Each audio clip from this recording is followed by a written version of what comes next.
प्रेमी ने भरी दी दुल्हन की मांग, वरमाला लिए देखता रह गया दूल्हा, बेरंग लौटी बारात।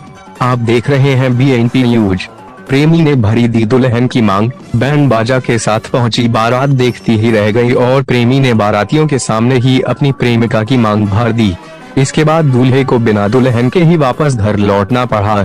दरअसल यह मामला हजारीबाग जिले के इचाक प्रखंड अंतर्गत खुटरा गांव के बेरी टांड मोहल्ला का है। इस घटना के बाद से पूरे इलाके में इसी शादी की चर्चा हो रही है। मिली जानकारी के मुताबिक खुटरा बेरी टांड के बुद्धन राम की बेटी प्रीति कुमारी की शादी कटकमदाग प्रखंड के बन्हे गांव निवासी सागर कुमार के साथ होनी थी।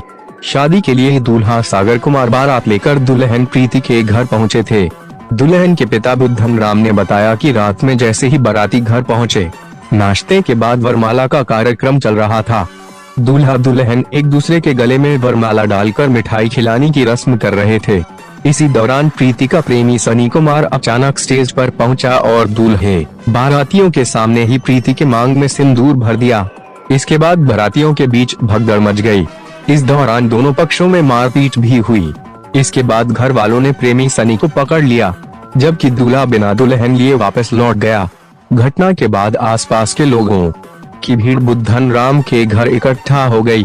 लोगों ने प्रेमी सनी को पकड़कर जनप्रतिनिधियों के सामने बातचीत के बाद प्रीति और सनी की शादी करा दी। युवती के पिता ने बताया कि सनी बरही प्रखंड के कदवा गांव में अपनी नानी के घर रहता था। पुलिस को नहीं दी गई घटना की जानकारी। वहां छेड़खानी का आरोप लगने के बाद गांव वालों ने उसे मारपीट कर भगा दिया था, जिसके बाद वह अपने माँ, बाप और भाई के साथ अपने जीजा कुलदीप उर्फ बूटी राम के घर रहने लगा था। इसी दौरान प्रीति और सनी के बीच प्रेम प्रसंग शुरू हो गया, जिसकी भनक मुझे भी नहीं थी। प्रीति की शादी सागर के साथ तय होनी थी, लेकिन बाद में जनप्रतिनिधियों की मौजूदगी में सनी और प्रीति की शादी कराकर भेज दिया गया। फिलहाल सनी प्रीति को अपने जीजा आशिक राम, कुलदीप राम, बहन प्रिया देवी और ममता देवी के घर में रखे हुए हैं। वह पिछले 2-3 साल से बेरी टांड में रह रहा था। बता दें कि इस पूरी घटना की जानकारी पुलिस को नहीं दी गई।